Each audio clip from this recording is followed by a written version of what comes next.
Assalamualaikum warahmatullahi wabarakatuh. Sampurasun.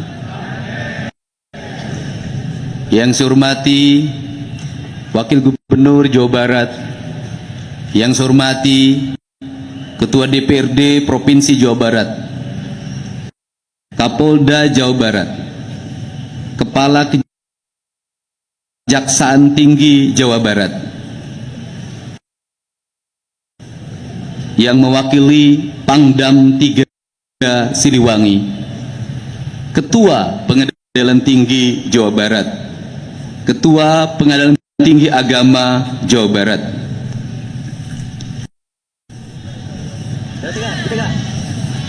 para anggota DPRD Provinsi Jawa Barat, saudara sekretaris daerah dan seluruh perangkat pemerintah daerah Provinsi Jawa Barat. Yang saya hormati kasepuhan tokoh masyarakat Jawa Barat, Cepopong Oce Junjunan, Bapak Ahmad Heriawan, Bapak Iwa Kartiwa, Ibu Wawan Ridwan, Ibu Tuti Setia Hidayat, Ibu Emi Suryaman, seluruh pimpinan tinggi, para pejabat baik sipil maupun TNI di seluruh wilayah Provinsi Jawa Barat. Sebelum kita memulai mendengarkan sambutan apa yang saya sampaikan, kita menyampaikan doa atas meninggalnya Ibu Solihin GP. Semoga almarhumah mendapat tempat yang mulia, diterima iman Islamnya, diampuni segala dosanya, dan mendapat tempat yang layak di sisi Allah Subhanahu wa Ta'ala dengan bacakan surat Al-Fatihah.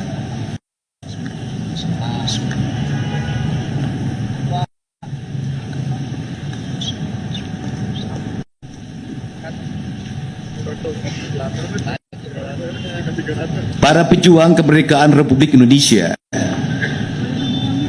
keluarga besar Purna Paskibraka, keluarga atau orang tua dari pengibar bendera pusaka yang telah menyelesaikan tugasnya dengan baik, dan sebagai bentuk apresiasi saya memberikan bonus 150 juta untuk seluruh pasukan pengibar bendera pusaka. Pada pagi hari ini kita bersama-sama melakukan renungan dan evaluasi diri melalui memahami hikmah secara mendalam tentang makna kemerdekaan Republik Indonesia yang hari ini memasuki tahun yang ke-80. Seluruh jajaran peserta upacara dari seluruh korps TNI Angkatan Darat, Angkatan Laut, Angkatan Udara, Kepolisian, dan juga ada barisan pasukan yang baru selesai mengikuti pendidikan Pancawaluya di Korps Marinir Cilandak, Jakarta, yang berbaris dengan rapi, memperlihatkan kesetiaan dan menunjukkan pada semua bahwa aku adalah anak Indonesia. Kalau diberi kesempatan, kalau diberi pendidikan, aku setara dengan yang lain. Kemerdekaan adalah membebaskan. Membebaskan yang diinginkan adalah ada 4 hal yang menjadi komponen pembebasan kita. Kita harus terbebas atas hak, atas kepemilikan tanah kita. Kita harus terbebas untuk menghirup udara yang bersih dalam setiap hari. Kita harus terbebas untuk menikmati matahari dalam setiap waktu. Kita harus terbebas dalam kehidupan untuk menikmati air yang merdeka, menjadi kekayaan alam yang bisa dinikmati untuk semua tanpa harus berbiaya. Seluruh kemerdekaan itu ada dalam pikiran dan rencana para pejuang kemerdekaan Republik Indonesia, ada dalam pikiran dan gagasannya Bung Karno dan Bung Hatta, ada dalam gagasan pikirannya Supomo, ada dalam gagasan pikirannya Syahrir, dan ada dalam gagasan pikiran seluruh para pendiri bangsa Indonesia.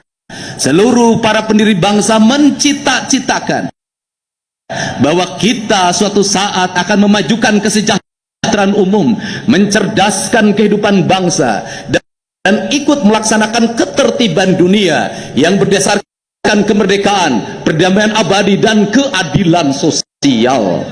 Bahwa kita akan menjadi bangsa yang berdiri di terdepan dalam sejarah kebangsaan kita, dalam percaturan dunia, manakala kita sudah mampu memerdekakan rakyat kita, memajukan rakyat kita, mencerdaskan kehidupan rakyat kita, memajukan kesejahteraan umum kita, maka pondasi yang harus dibangun oleh seluruh stakeholder jajaran pemerintahan yang tertata di Provinsi Jawa Barat sampai tingkat desa, RT, dan RW, mengembalikan kembali pesan sejarah kita bahwa bangsa kita harus memiliki hak atas kepemilikan tanah, bahwa bangsa kita harus mendapatkan air yang bersih, bahwa bangsa kita harus menikmati udara yang bersih, bahwa bangsa kita harus bisa menikmati dalam matahari dalam setiap waktu, karena itulah spirit berdirinya sebuah bangsa, dan itulah prasyarat kedaulatan sebuah bangsa.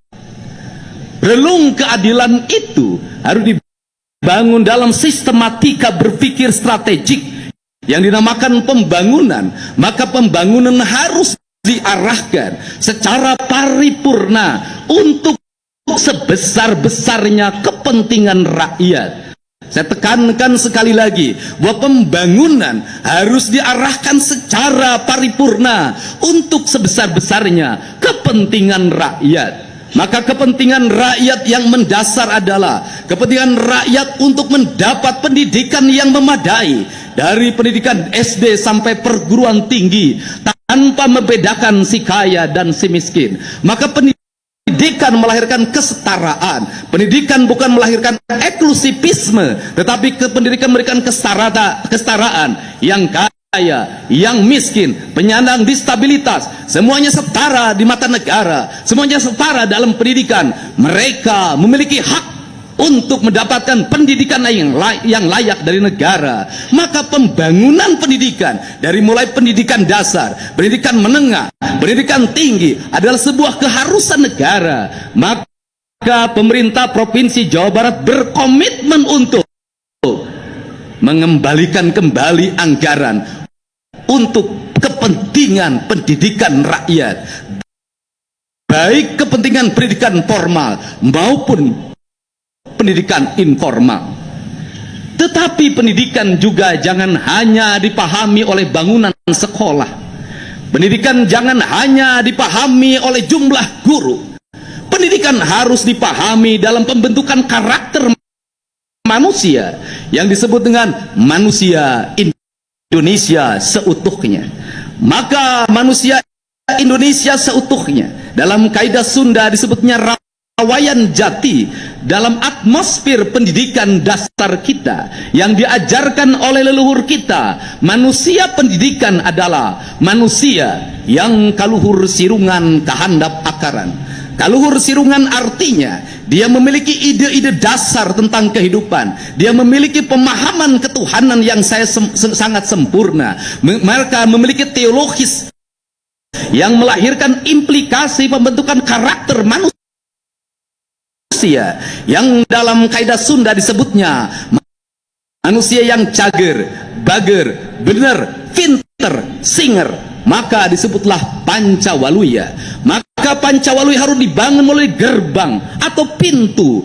Maka pintu harus dibangun dalam berbentuk kegiatan teknis, baik diatur dalam undang-undang, diatur dalam peraturan pemerintah, diatur dengan Kepres, diatur dengan surat keputusan menteri, peraturan daerah, peraturan gubernur, surat keputusan gubernur, surat edaran, sampai pada tingkat kabupaten kota. Maka seluruh pendidikan dasarnya harus diarahkan pada arah yang sama, bahwa anak-anak Jawa Barat adalah anak-anak yang cager.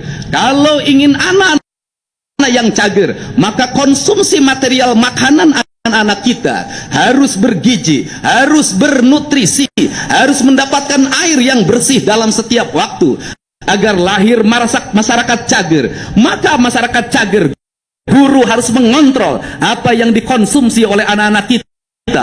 Orang tua harus bisa mengendalikan apa yang dikonsumsi anak-anak kita. Dari itulah karakter bangsa akan mulai terbangun. Perspektif hari ini adalah anak-anak Jawa Barat mendapat konsumsi gula yang berlebihan, mendapat konsumsi kadar minyak yang berlebihan, bahkan kadar minyaknya sudah melampaui batas. Anak-anak Jawa Barat tidak mengkonsumsi air yang bersih, maka pendidikan kita akan terbentuk karakter cager manakala kita mampu menyiapkan seluruh piranti dasar itu.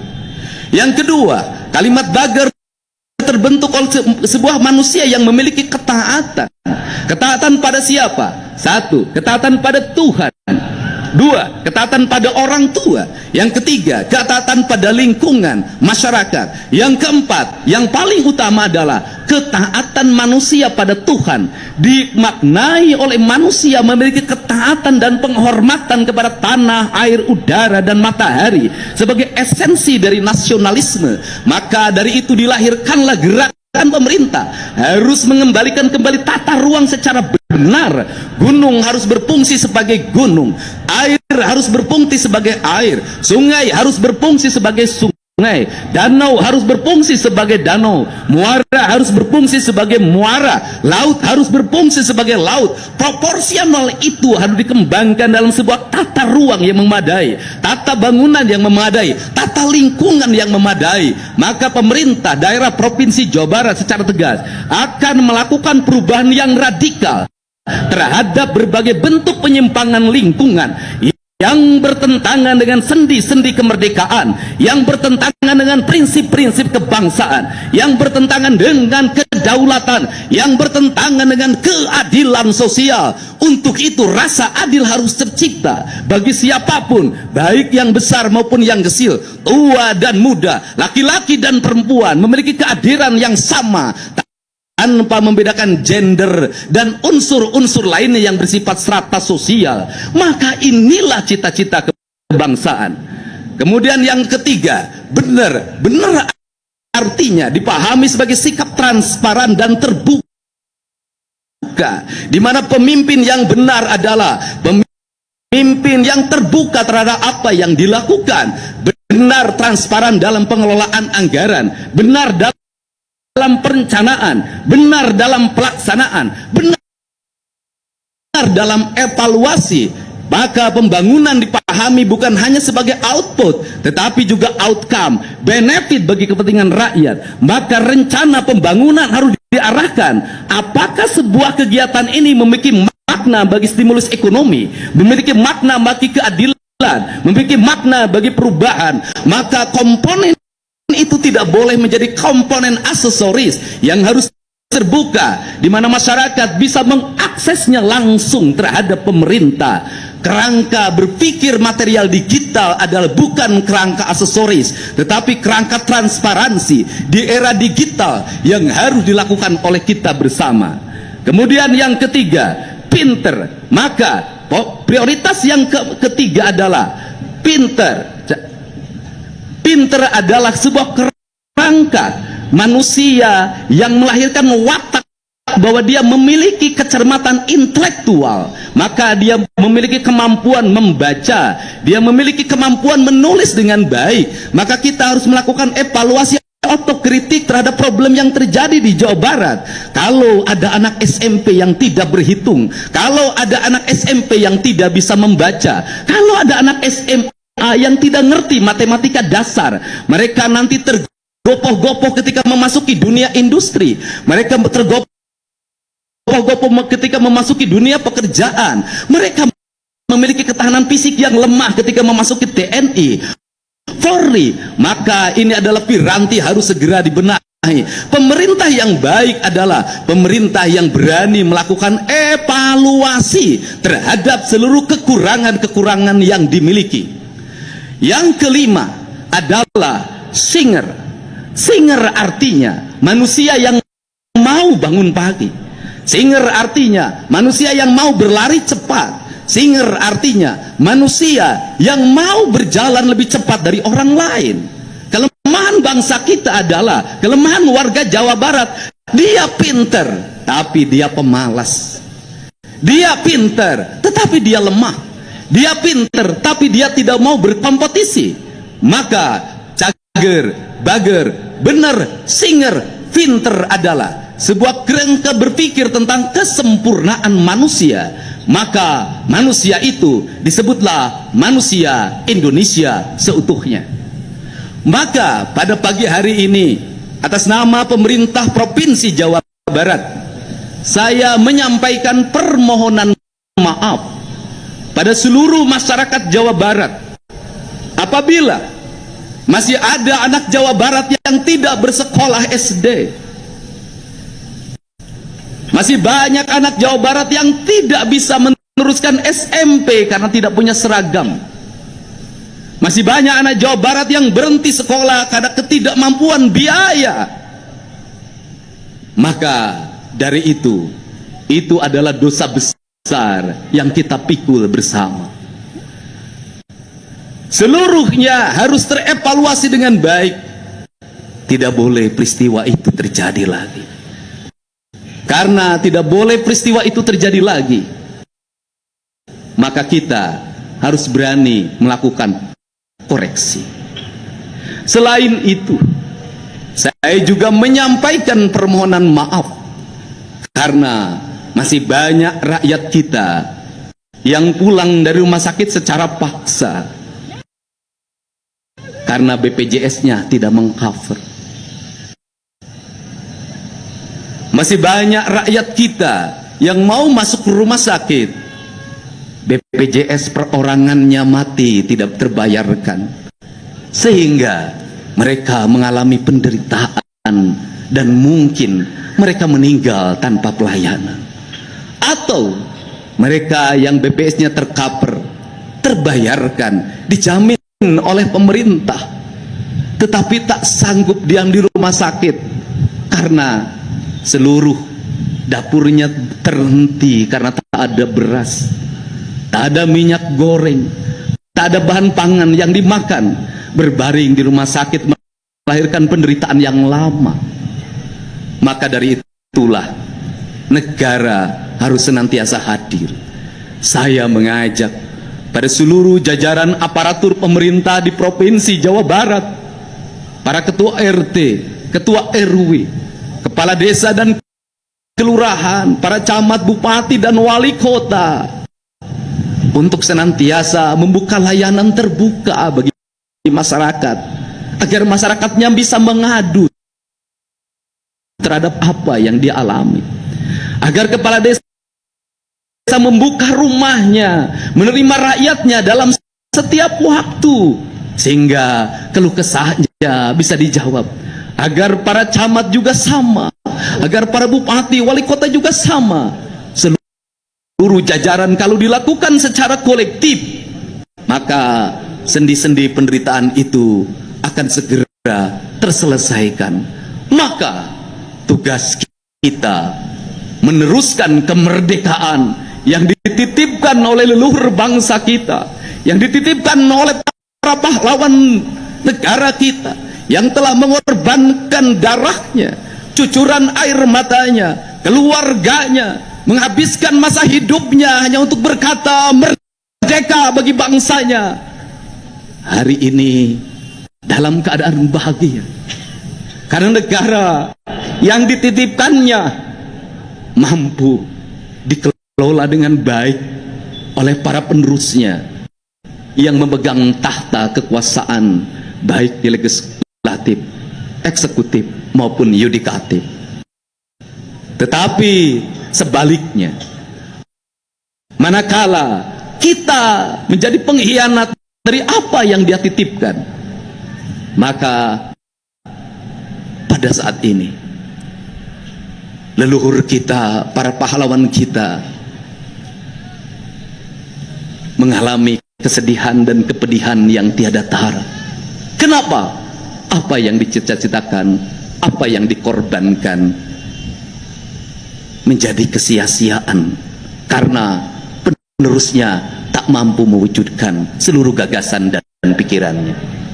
Semoga kita semua, termasuk yang paling utama diri saya, menjadi manusia yang tersadarkan, manusia yang tercerahkan bahwa jabatan yang diemban bukanlah warisan, tetapi titipan yang harus dikelola secara sempurna demi kemakmuran, kemajuan rakyat.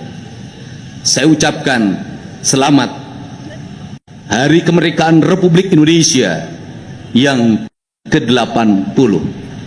Dirgahayu Negara Kesatuan Republik Indonesia. Sekali merdeka, tetap merdeka. Assalamualaikum warahmatullahi wabarakatuh.